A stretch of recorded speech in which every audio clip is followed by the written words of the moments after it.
ธคุณวางไว้กลางเกล้าเพื่อป้องกันเหล่าภัยลินสิ้นทั้งหลายธรรมคุณทูลวางไว้กลางใจเพื่อช่วยฮื้อหูทั่วถึงชั่วดีสังฆคุณทูลไว้ในชีวิตเพื่อช่วยพิษพ้นทุกข์เป็นสุขีโดยบุญอภิวันอัญชลีสวัสดีโดยการนิรันดร์เทิน10 นิ้วกราบแนบใต้ไหว้สาปารมีธรรมในครูบาอาจารย์พระมหาเถรานุเถระท่านเจ้าคณะพระสังฆาธิการทุกรูปทุกตนขอความสุขความสวัสดีในธรรมะแห่งองค์สมเด็จพระสัมมาสัมพุทธเจ้าจงมีแก่บรรดาสาธุชนท่านผู้ฟังทุกท่านที่ได้มีโอกาสเปิดวิทยุรับฟังรายการเสียงธรรมก่อนรับตาตั้งสถานีวิทยุเพื่อการศึกษาพระพุทธศาสนาและวัฒนธรรม FM ความถี่ 104.50 เมกะเฮิรตซ์วัดฝ่ายหินตำบลสุเทพอำเภอเมืองจังหวัดเชียงใหม่เมตตาในท่านพระครูสมุวิสุวัตรวรกิโจท่านเจ้าวาดท่านผู้อำนวยการวิทยุแห่งนั้นถวายเวลาให้ธรรมภาพน้อมนำเอารายการนี้มาอุเอิญเจริญปอนมาเป็นปฏิพรให้บรรดาญาติโยมได้ยินได้ฟังทุกวัน5 นาทีถึง2 ทุ่มโดยประมาณวันนี้ก็เช่นเดียวกันญาติโยมสาธุชนที่อยู่ท่าดาวฟังทางบ้านก็จะได้ฟังตามปกติเบื้องแรกนี้จะได้นำพาญาติโยมกราบพระไหว้พระเป็นลำดับไปก่อนกราบ1กราบ2กราบ3กราบ4กราบ5อะระหังสัมมาสัมพุทโธภควาพุทธังภวันตังอภิวาเดมิกราบสวากขาโตภควตาธัมโมธัมมังนัมสสามิกราบสุปฏิปันโนภควโตสาวกสังโฆสังฆังนามามิกราบมาตาปิตุคุณังอหังวันตามิกราบคุณูปการีวันตามิกราบพระพุทธกราบพระธรรมกราบพระสงฆ์กราบระลึกถึงคุณพ่อคุณแม่กราบระลึกถึงคุณของครูบาอาจารย์ต่อไปก็ตั้งอกตั้งใจสมาทานแก้ว5 กูถากโยสันเนสิโนวราโพธิมูเลมารังสเสนังมหันติงวิจโยสัมโพธิมากันจิงวะอนันตัญญโน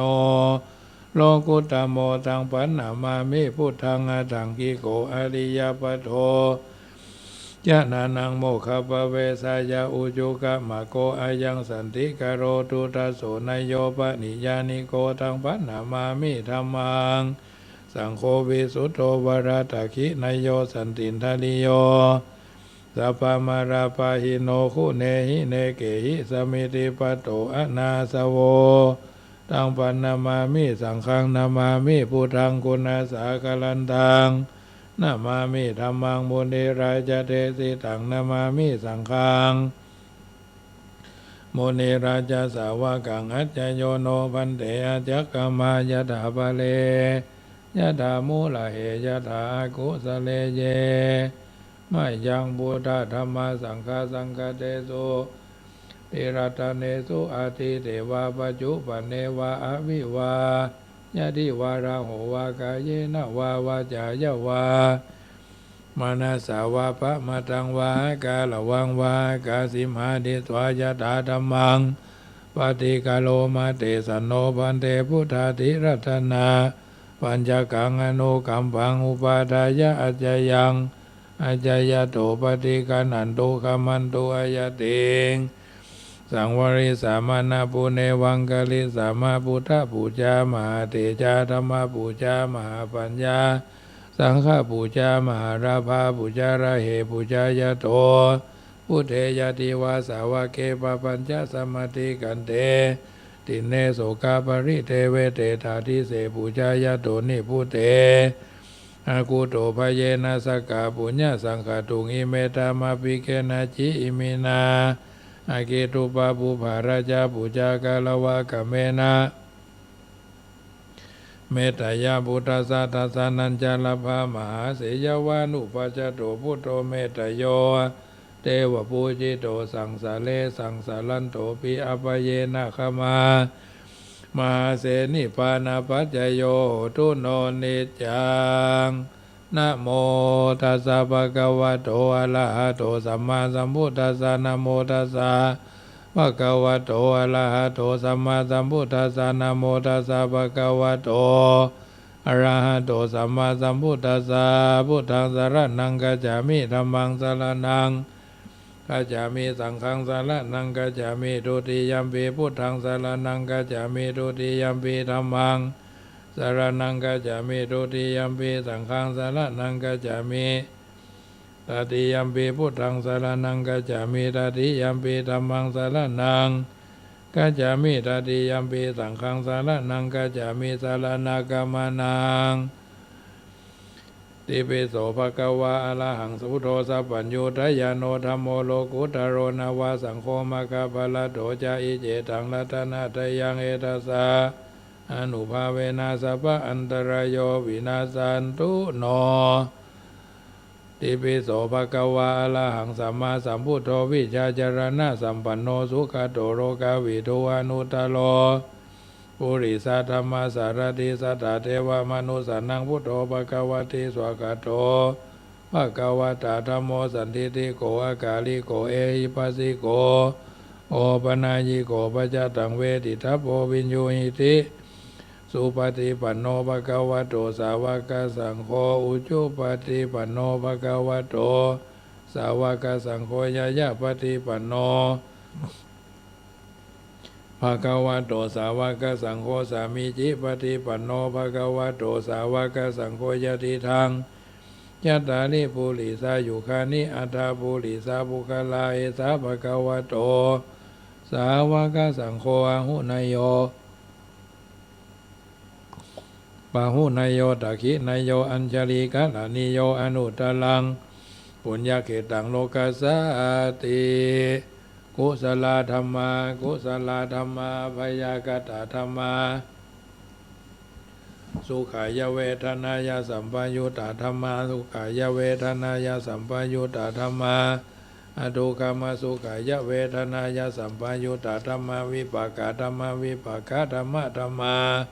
เนววิปากานาวิปากธรรมะธรรมาอุปาทินุปาทานิยาธรรมาอนุปาทินุปาทานิยาธรรมาอนุปาทินานุปาทานิยาธรรมาสังกิเลทาสังกิเลสิกาธรรมา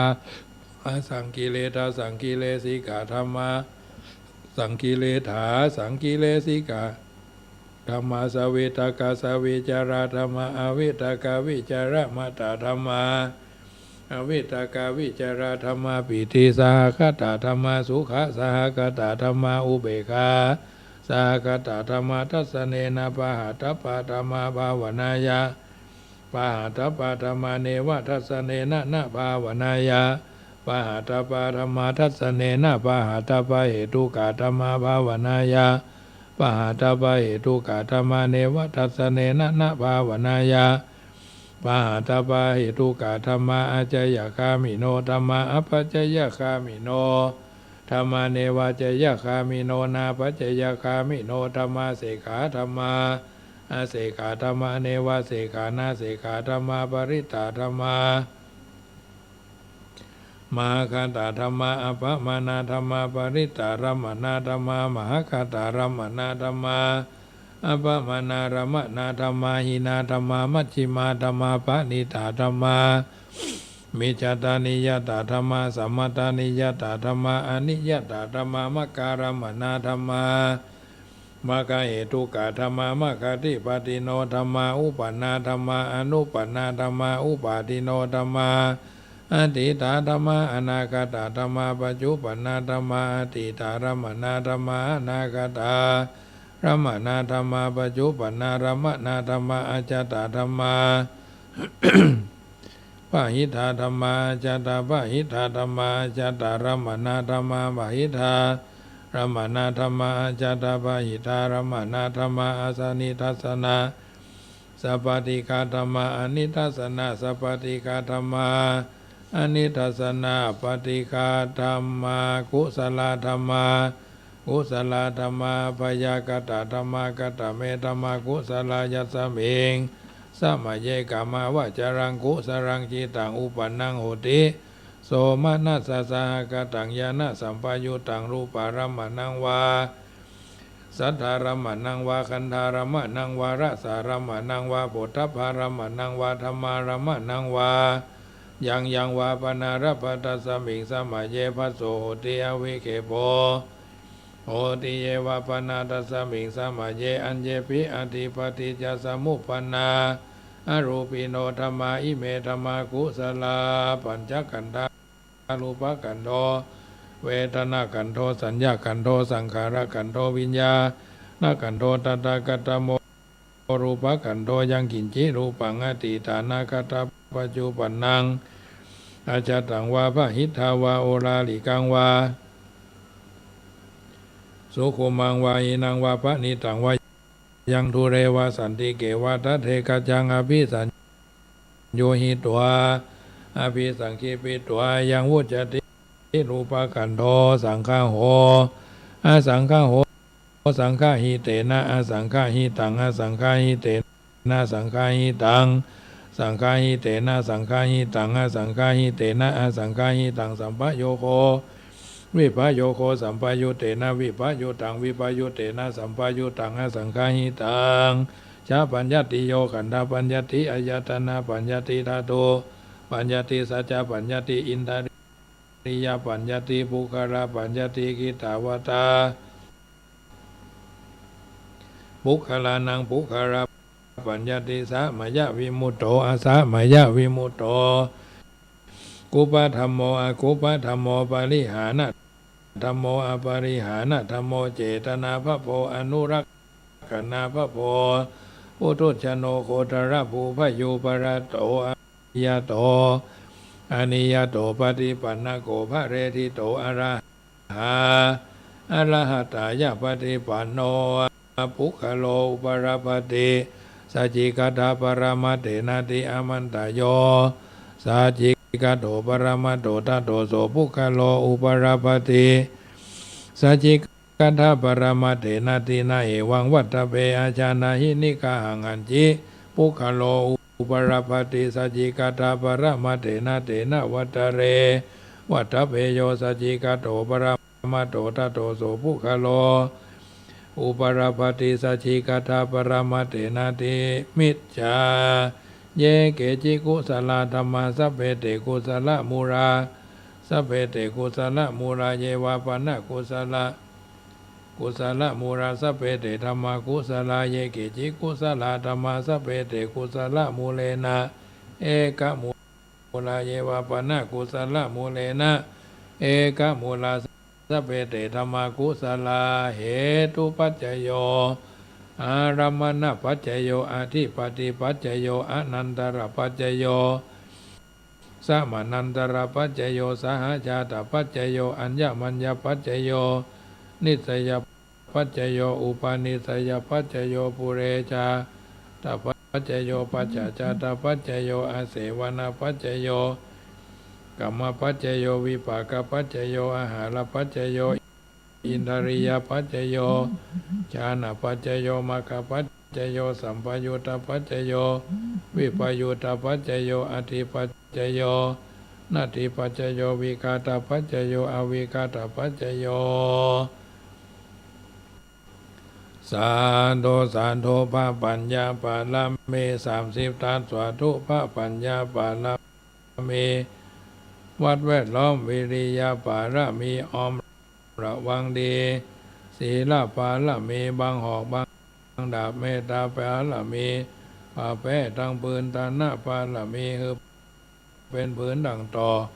อุเบกขาปาละมีคือก่อเป็นเวียงสัจจะปาละมีแวดระวังดีเป็นไม่ตายขันติปาละมีกายเป็นหอกเป็นดาบบังหน้าไม้และปืนไฟอธิฐานาปาละมีภ พันดาบไปทุกแห่งแข็งแข็งแห่งแห่งปราบฝูงหมู่มารปีสร้างไปเบทุกตะเวภพที่ปังไปนีนังทอละนีอัศจรรย์โสสะมองกวางต่อกวางดอกไม้ถวายบูชาพระแก้วแก่นไทยสตันพระผุดตังเอยจุงมาภายโบสถ์อนุญาตโทษโปรดผู้ค้าแท้ดีลีแม่ทอดานี้ออกมาหีดมวยผมอยู่ที่ท่าจ้างให้ใครข้าจังงาซับดินพ่นน้ำนาทีลงพัดภายพอจ้างภายหาวโตกเต้าพญามาน้องเอาปูนโกกับยอมือคืนตัวหัวใส่เกาผู้ฆ่านีเราได้ชื่อว่าลูกศิษย์พระพุทธเจ้าผู้มีบุญสมปานปัญญาตั้งหลังก็ได้เกาจันตั้งแต่หัวแผ่วตีนก็ได้เกาจานตั้งแต่ตีนแผ่วหัวก็ได้เกาจานแสนวาลูกปืนจักมาเสมอเหมือนฝนแสนหาก็บ่มีมาจักไก่ใดข้าพระเจ้าเลยได้ชื่อว่าพุทธกุนังธรรมกุนังสังฆกุนังพุทธอินตาธรรมอินตาสังฆอินตาอัสสหับแม่ธรณีผู้อยู่เนื้อน้ำผู้อยู่กำแผ่นดินกันคาใดระลึกเกิดถึงหาคุณพ่อคุณแม่คุณครูบาอาจารย์คุณพระแก้วเจ้าทั้งสามประการคือคุณพระพุทธคุณพระธรรมคุณพระสงฆ์คุณแดดคุณฝนคุณน้ำคุณลมคุณไฟคุณกุศลเจ้าก็ดีคุณนางอุตราเจ้าก็ดีคุณพระพาเจกับเจ้าก็ดีคุณพระตนเมตตาภาวนาเจ้าก็ดีจุงมาสัมพิทักษ์รักษาคุ้มครองตั้งกำนาและกำลังยังตนตัวแห่งผู้ฆ่าตั้งแต่คืนนี้น้อยต่อไปนี้ชิมแด่เธอพุทโธพุทธังรักษาธัมโมธัมมังรักษาสังโฆสังฆังรักษาพุทโธพุทธังอรหังธัมโมธัมมังอรหังสังโฆสังฆังอรหังพุทโธพุทธังกันหะธัมโมธัมมังกันหะสังโฆสังฆังกันหะอายุวันโนสุขังปะลังเอาละท่านสาธุชนคนดีทุกคนทุกท่านได้ยินได้ฟังการสังวาสสวดที่ยายพุทธคุณธรรมคุณสังฆคุณแล้วต่อไปก็แผ่ภายยายบุญเนอะอิมินาปุญญาตาเนนะด้วยบุญตานตั้งหลายมวลผงนี่นาภายแผ่ขอจุงเฮือไปรอดแต่แดนสุดไปรอดถึงเนตายะเมตตายะเทวบุตรตนยอดตั้งพญาอินตาเจ้าที่เจ้าฟ้าโสดสองสวรรค์ตั้งพญาเวสสุวรรณและเท้าจตุโรค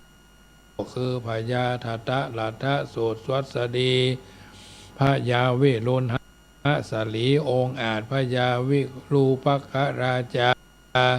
พญากุเวลาอุตรติสาควับไข่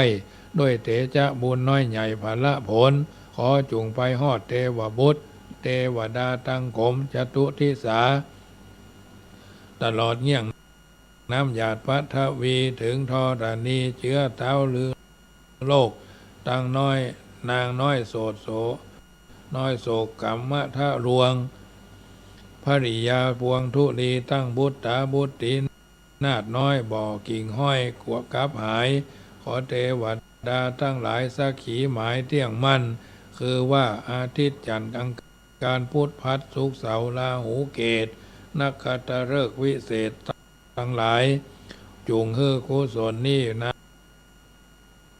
โมทนาหลายได้แล้วจุงฝากไปถึงพ่อแม่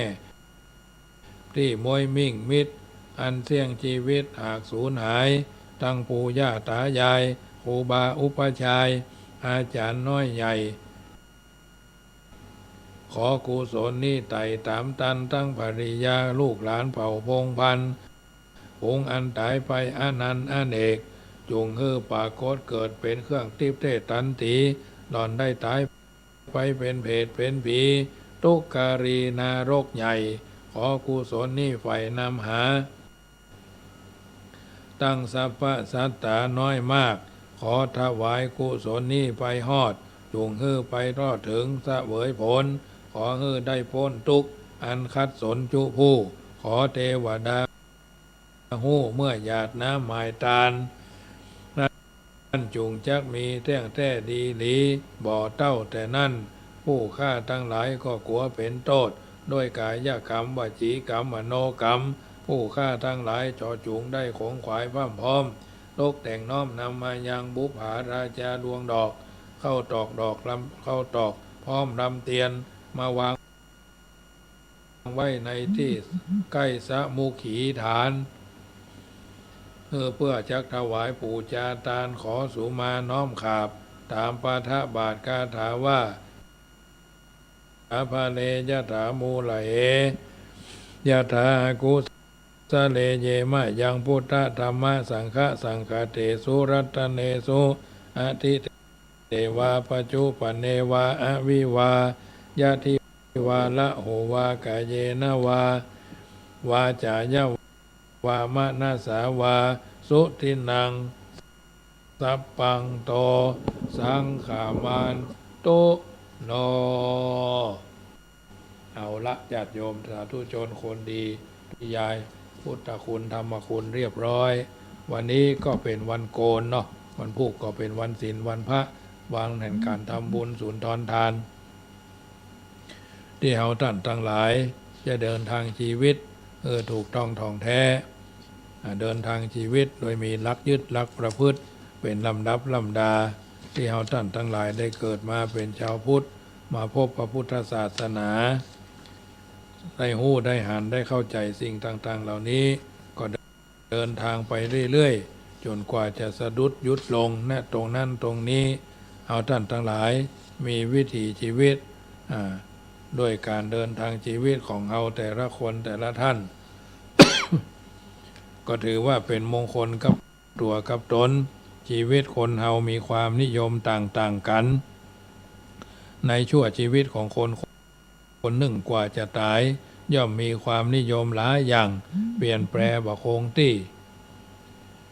กระเดียวอย่างอันกระเดียวอย่างอี้ความนิยมนั้นเกิดแต่ความหันและความหันอันจะถูกก็มีจะผิดก็มี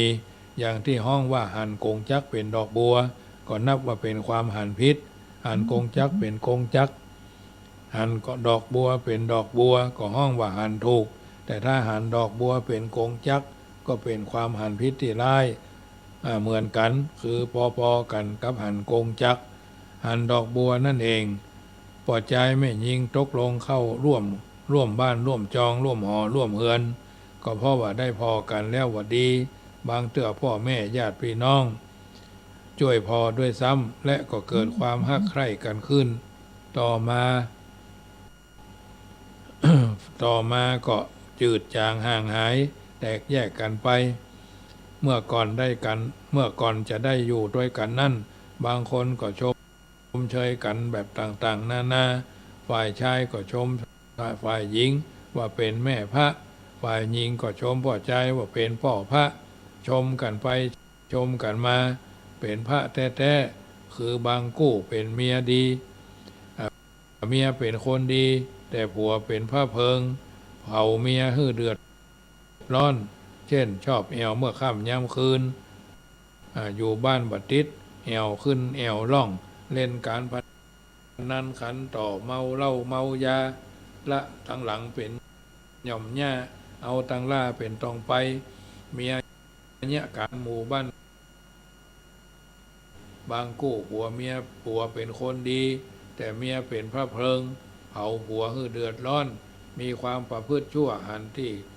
เช่นที่กล่าวกันสันติสุขคือความสงบก็บังเกิดขึ้นในครอบครัวมีแต่ความเดือดร้อนความนิยมชมชอบก็หายไปต้องหันไปนิยมที่อื่นเมื่อใหม่ๆก็นิยมกันดีต่อไปก็เจออย่างว่าเข้าแถมบางคนก็เปลี่ยนรสนิยมไปได้รสนิยมที่ตรงกันหรือถูกอกถูกใจกันก็อยู่กันได้เมินจนถือไม้เท้ายอดทองกระบองยอดเพชรตายจากกันไปก็มีกู้ครองแม้จะมีความนิยมต่างกันแต่ฝ่ายใดฝ่ายหนึ่งมีความอดทน10 อดเป็น10 อดเป็นเจ้าหรืออดทนด้วยทั้งสองฝ่าย ความนิยมก็ทรงตัวอยู่ได้ถ้าขาดขันธ์ธรรมเสียแล้วความนิยมก็ขาดจากการอยู่ตามลำพังถ้าบ่มีมิตรแก้วสหายคำก็หาความสุขบ่ได้ความนิยมคบมิตรสหายของคนบางคน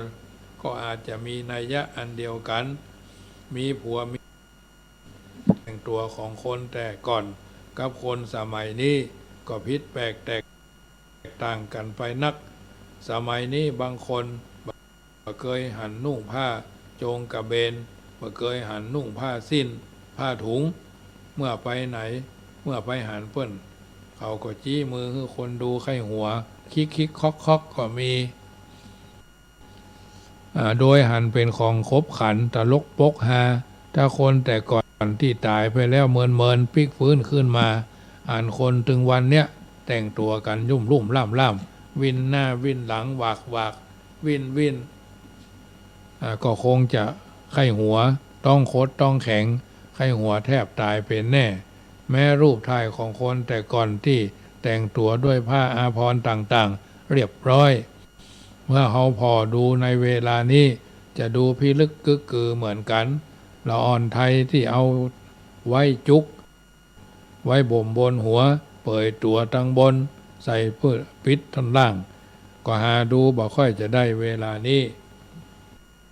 ถ้าจะมีพ่องก็คิดว่าจะเอาไว้โกนลงขันเอาเงินเข้ากระเป๋ากันเท่าอันแต่ก่อนคนไทยนิยมนุ่งกางเกงจีนใส่สโลงก็มีเดี๋ยวนี้ดูบางตาจะหันก็เป็นบางเตื้อบางครั้งสโลงนั้นราคา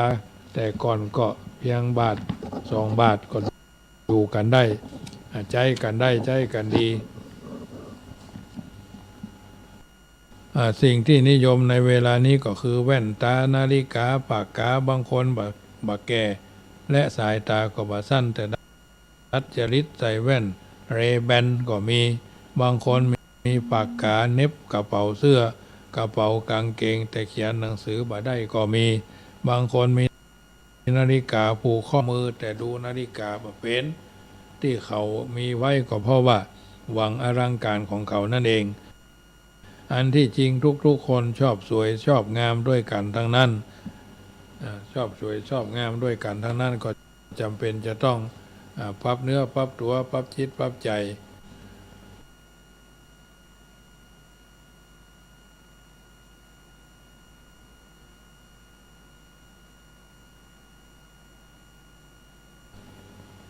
บางสิ่งบางประการต้อง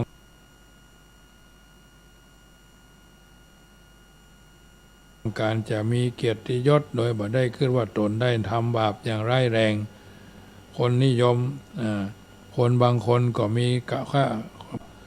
บางเตื้อบางครั้งก็เป็นเรื่องที่เกิดขึ้นในสมัยที่เฮาหันเฮาฮู้สังคมปัจจุบันก็เป็นสังคมแห่งการก้าวหน้าไปหลายๆแนวหลายๆประการบางเตื้อบางครั้งบางประการที่เกิดขึ้นในสังคมอันที่จริงทุกคนชอบสวยชอบงามแต่ต้องรู้ว่าฐานะภาวะอย่าฮื้อมันเกินเลยไปก็เพราะว่าถ้าเลยไป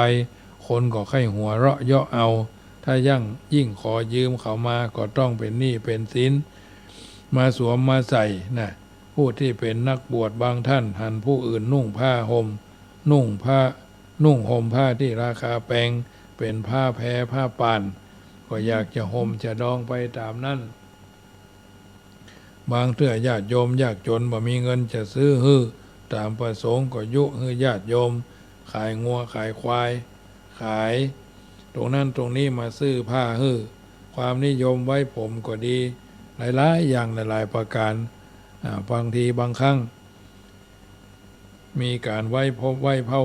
มยุคปัจจุบันกับยุคปัจจุบันวันนี้ก็ถือว่าเป็นเรื่องที่เราจำเป็นจะต้องใช้วิจารณญาณการเพาะทรงผมคราวหนึ่งก็เท่ากับว่าแปลกไปจากคนเดิมการเปลี่ยนบ่อยๆเช่นนี้ทำให้มดเปลืองโดยใช้และเปลืองได้และเสียเวลาเอาความมดเปลืองนั้นไปใช้อย่างอื่นจะดีกว่าเกี่ยวกับคู่ครองบางคนก็มีหลายคนบางคนก็มีคนเดียวบางคนก็บ่มีเลยเนาะ ถ้าบ่เกิดความยุ่งยากบ่ลำบากด้วยเรื่องการเงินแล้วก็นับว่าพอสบายไปถ้าคัดข้องยุ่งบ่น้อยทราบว่าบางประเทศนิยมสุภาพสตรีมีสามีหลายคนและพ่อชายก็มีภรรยาได้หลายคนบางประเทศว่าจะกระไรนั้นบางเตื้อมีเมียนักถือว่าเป็นเกียรติก็มี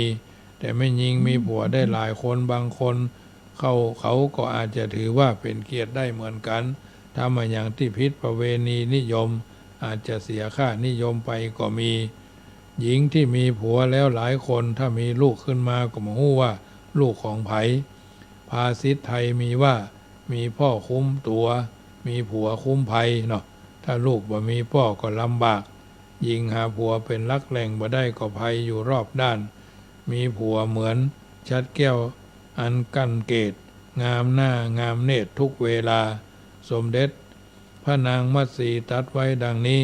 สมเด็จพระมหาธีรราชเจ้าตรัสว่า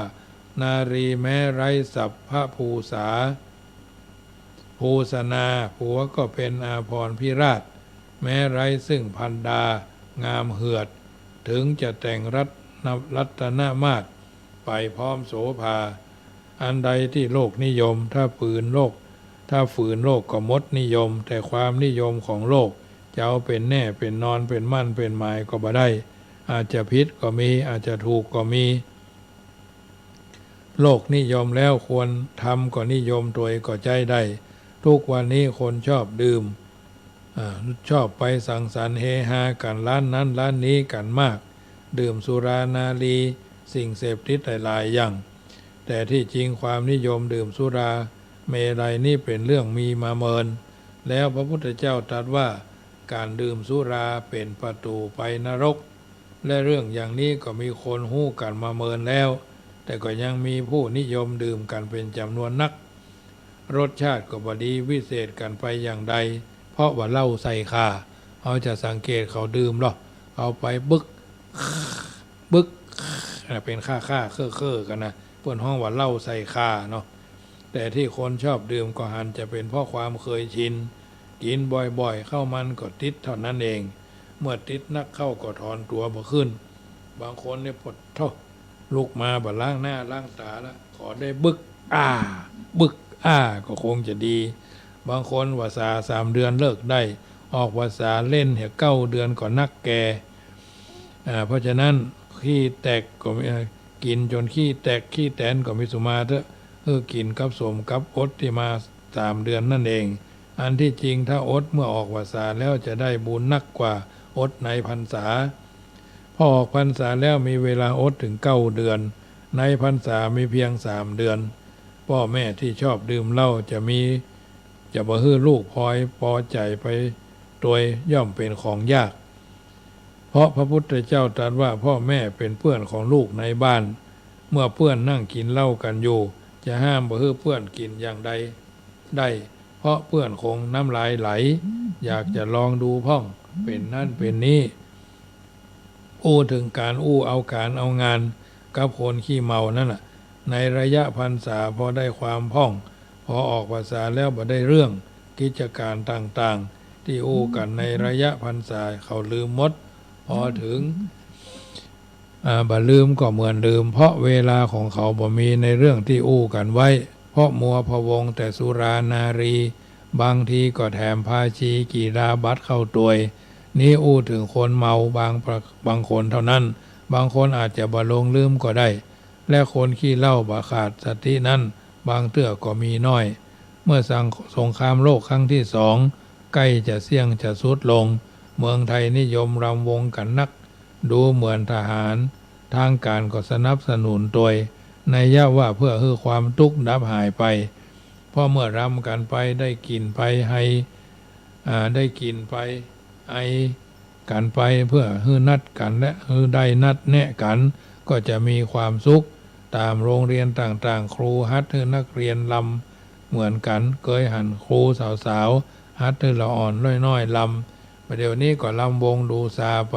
ก็มีรำกันบ่อยๆเขาก็อดที่จะมีเรื่องบ่ได้อาจจะกล่าวได้ว่ามีรำมีเรื่องมดรำมดเรื่องรำวงประสงค์หาไก่ลำวงที่ไล่ไก่หาย ไก่หายทุกทีเนาะรำวงประสงค์หาไก่รำวงทีไรไก่หายทุกทีนี่เป็นคำร้องที่ละอ่อนล้อเก๋นล้อกันเล่นกันเมื่อสาวท่านทั้งหลายคนที่อายุ50-60ลงไปนี่ก็คงจะเคยได้ยินการจัดสถานที่กิจกรรมบางอย่างเพื่อให้หนุ่มๆสาวๆได้มีโอกาสปะกันประจำเป็นเพราะหนุ่มสาวคอยหาโอกาสพบปะกันอยู่เสมอแล้วการจัดกิจกรรมชนิดนั้นเป็นการฟุ่มเฟือยโดยประจำเป็นคืนจัดพอบ่อยๆก็เป็นกำเริบนักขึ้นแม้บากจัดก็ยุ่งพอควรอยู่แล้วอู้ถึงเรื่องเหล่านี้ก็เป็นถ้อยคำที่เอามาอู้เอิญเจริญปอนญาติโยมสาธุชนพิจารณาปรับใจคนเฮาทุกวันนี้บ่เลือกว่าเลือกดีมีจนแต่งตัวกันทั้งนั้นเรื่องบริหารความลำบากก็บ่ยิ่งย่อนกว่านั้นกว่ากันนักเช่นมีมือถือกันแทบทุกบ้านเว้นไว้แต่โทรทัศน์ก็บ่ค่อยจะพอกันแล้วความนิยมในการวิทยุฟังวิทยุก็อาจจะเรือนรางห่างไปพ่องที่รอบนอกก็คงจะมีเพราะฉะนั้นเรื่องต่างๆเหล่านี้ที่นำมาอุ้เอิญเจริญพรประคับประคองให้บรรดาญาติโยมสาธุชนได้ฟังเดี๋ยวนำไปเป็นปรับใจเดินทางชีวิต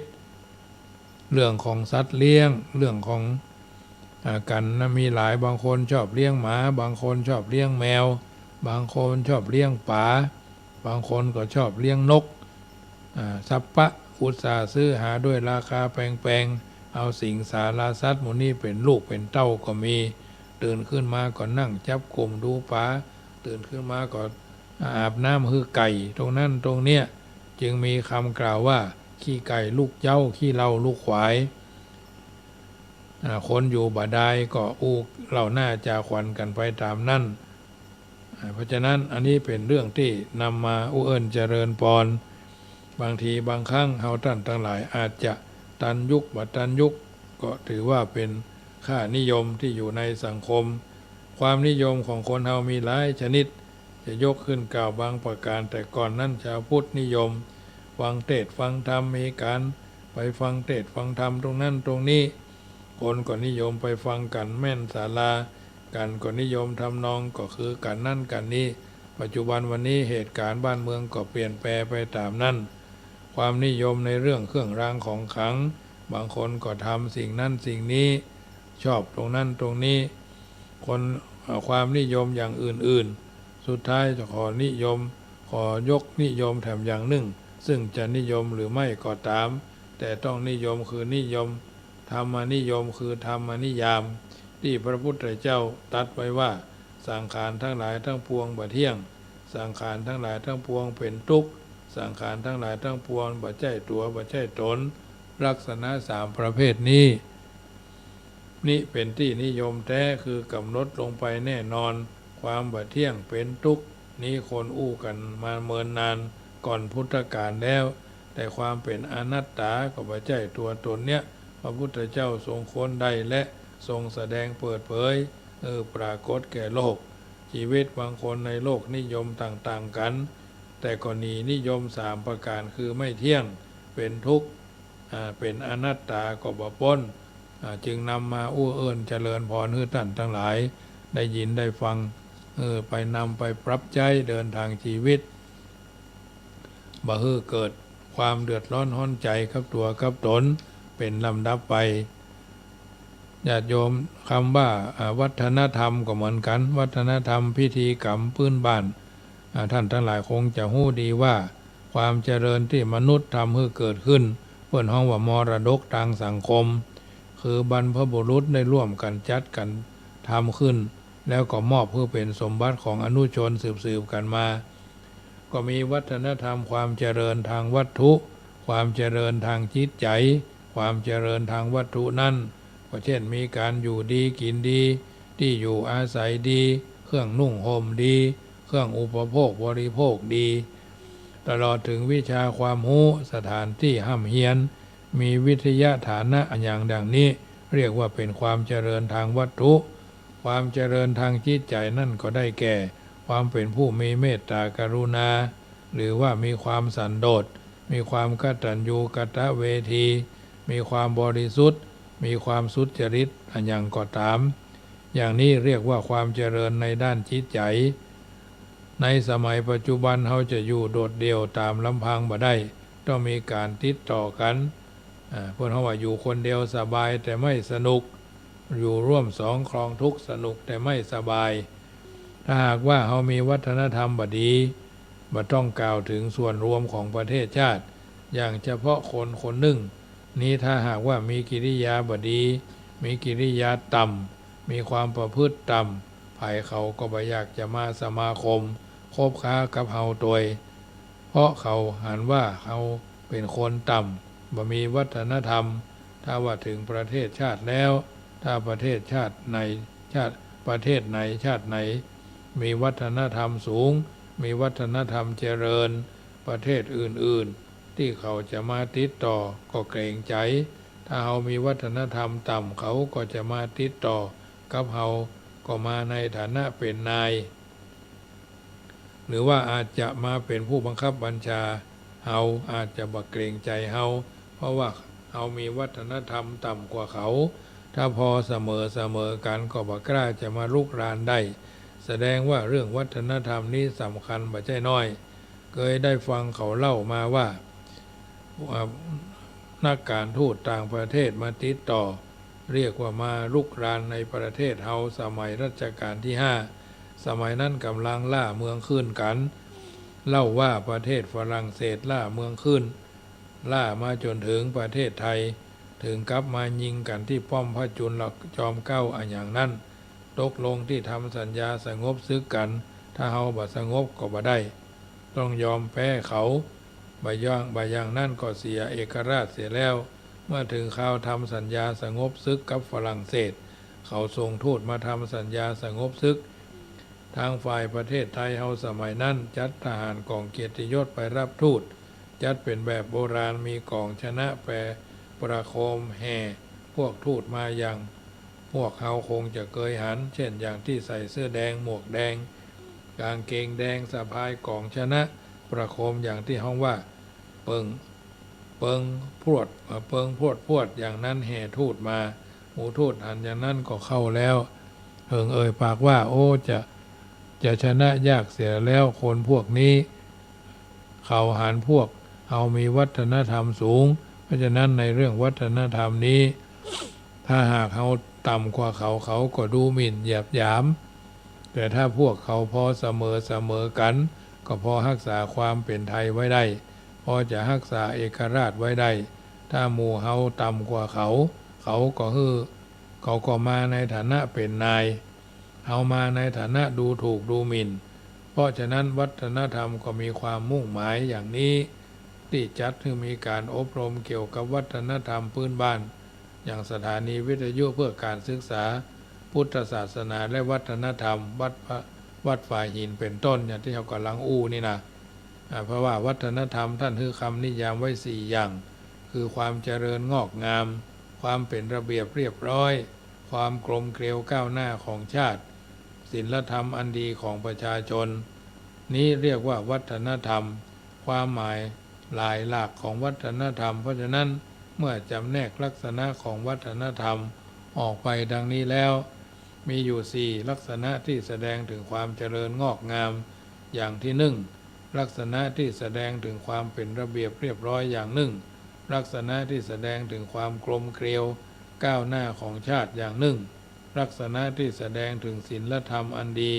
ของประชาชนอย่าง1รวมเป็น4ลักษณะที่ว่าลักษณะที่แสดงถึงความเจริญงอกงามนั้นเช่นเจริญในทางวัตถุดังกล่าวมาแล้วเช่นมีการอยู่ดีกินดีมียาแก้โรคดีมีที่อยู่อาศัยดีอย่างนี้เรียกว่าเจริญทางวัตถุเจริญทางจิตใจก็หมายถึงมีความกตัญญูกตเวทีมีความซื่อสัตย์มีความบริสุทธิ์อย่างนี้เป็นต้นลักษณะที่แสดงถึงความเป็นระเบียบเรียบร้อยนั้นก็คือนุ่งห่มก็เรียบร้อยแสดงมารยาทในที่สาธารณชนหรือในที่สาธารณสถานก็เรียบร้อย กิริยามารยาทก็เรียบร้อยนี้ก็เพราะเป็นเครื่องชูชาติว่าวิวัฒนธรรมลักษณะที่แสดงถึงความกลมเกลียวก้าวหน้าของชาตินั้นได้แก่ความสามัคคีของหมู่คณะได้แก่ความพร้อมเพรียงกันหรือความเจริญในด้านศิลปวัฒนธรรมวรรณกรรมสถาปัตยกรรมแล้วก็ความนิยมไทยเรียกว่าความกลมเกลียวก้าวหน้าของชาติลักษณะที่แสดงถึงศิลปวัฒนธรรมอันดีของประชาชนหมายถึงคนในชาติถือศาสนาเป็นคนมีศาสนาปฏิบัติตามหลักของพระพุทธของศาสนาถือระเบียบจารีตประเพณีของศาสนานี่แหละเรียกว่าลักษณะที่แสดงถึงศิลปะและวัฒนธรรมจึงนำมาอุ้เอิ้นเจริญปอนให้บรรดาท่านสาธุชนท่านผู้ฟังทั้งหลายฟังไว้เป็นนิทัศนะอุทาหรณ์ในรายการเสียงธรรมก่อนรับตาก็มาถึงช่วงสุดท้ายก่อนที่จะนำรายการจากท่านไปก็จะไปลืมมีโอกาสก็ร่วมทำบุญกันที่หั่นที่นี่โดยเฉพาะวันพรุ่งนี้งานทำบุญตัดหวายลูกนิมิตปลูกพัทธสีมาวัดเหล่าดูตำบลหนองยวงอำเภอเวียงหนองล่องจังหวัดลำพูนวันที่17งานส่งน้ำพระธาตุเจดีย์อธิบุรพาจารย์วัดตุ้งโป่งตำบลเหล่ายาวอำเภอบ้านโฮงจังหวัดลำพูนวันที่19ก็ปอยหลวงวัดดอนหลวงตำบลแม่แรงอำเภอป่าซางจังหวัดลำพูนวันที่23ก็งานปอยหลวงวัดวังสิงห์คำ23 24 25โคตานก็คงจะเข้า26เนาะที่วัดวังสิงห์คำพี่น้องที่เป็นเป็นอันแฟนคลับ FC ก็ไปกินไปทานด้วยกันได้ใกล้ที่ไหนก็ไปกินตรงนั้นตรงนี้ญาติโยมก็ไปร่วมวันที่23ถ้าไผ่ใครมีโอกาสก็ไปร่วมกันมันจะไปเจริญพระพุทธมนต์ฉันพระทหารเพลที่วัดวังสิงห์คำพี่น้องอยู่ใกล้ๆก็ไปกินไปทานได้หรืออาจจะไปวันอื่นๆก็แล้วแต่สะดวกเนาะช่วงออกพรรษาเดือน4เดือน5เดือน6เนี่ยเดือน7เนี่ยงานปอยหลวงพ่องอย่างต่ออย่างเผางานประชุมเพลิงหลายๆวัดนะประชุมเพลิงพระราชทานเพลิงศพตุเจ้าเพิ่นเฮาว่าส่งสักการตาลคาบเน่าเผาผีอีกระดูกปอยล้อเนาะมีโอกาสก็ไปกินไปทานตุเจ้าก็มรณะญาติโยมก็ถึงแก่กรรมเป็นเช่นนี้เหมือนกันทุกคนทุกท่านเพราะฉะนั้นสิ่งต่างๆเหล่านี้นึกเสมอว่าอวสามยามริตพังตายแน่เหมือนกันหมดเมื่อเป็นเช่นนี้เราก็ต้องทำใจตั้งอกตั้งใจทำคุณงามความดีสร้างบารมีโดยการหื้อทานรักษาศีลเจริญจิตภาวนาอยู่เป็นประจำจะนักจะน้อยก็ขอหื้อทำฉะนั้นรายการเสียงธรรมก่อนรับตามาถึงช่วงสุดท้ายศรัทธาญาติโยมที่ฟังอยู่ทั้งขึ้น104อยู่ทั้งเชียงใหม่เก่าใหม่ใหญ่น้อยฟังกันแล้วก็มีโอกาสก็โทรศัพท์ทักทายกันมาได้หรือมีปัญหาสงสัยอันใดช่วยกันประคับประคองกันไปบ่เข้าใจในประเพณีพิธีกรรมอันใดอันหนึ่งก็สามารถสอบถามได้จะทำอันนั้นจะทำอันนี้บัดดีอันนั้นบัดดีจะได้ก็หาเดือนจีเลิกผ่านนาทีเดือนจีปีใหม่ทางนี้ทางนั้นก็ช่วยกันถ้าฮู้ก็จะว่าต่อไปถ้าบ่ฮู้ก็จะช่วยถามเรียนถามครูบาอาจารย์ไปตามลำดับก็จะได้ค่อยใจถึงแปลงใจถึงก็โทรศัพท์ทักได้ที่0615476539ได้วันนี้มาถึงช่วงสุดท้ายเหลือเวลาทำ3นาทีมีโอกาสก็โทรศัพท์มาทักทายกันได้บ่ได้โทรก็บ่เป็นหยังเวลาเปิ้นเหลือไว้3นาทีก่อนจะจบรายการก็จำเป็นจะต้องนำรายการจากท่านไปก่อนรัตนัตยานุภาเวนะรัตนัตยเตจะสาพุทโธบังซ้ายธัมโมบังขวาสังโฆบังกายาอะระหังบังเกสาอะระหังพุทโธนะโมพุทธายะอายุวันโนสุขังปะลังขอเจริญพร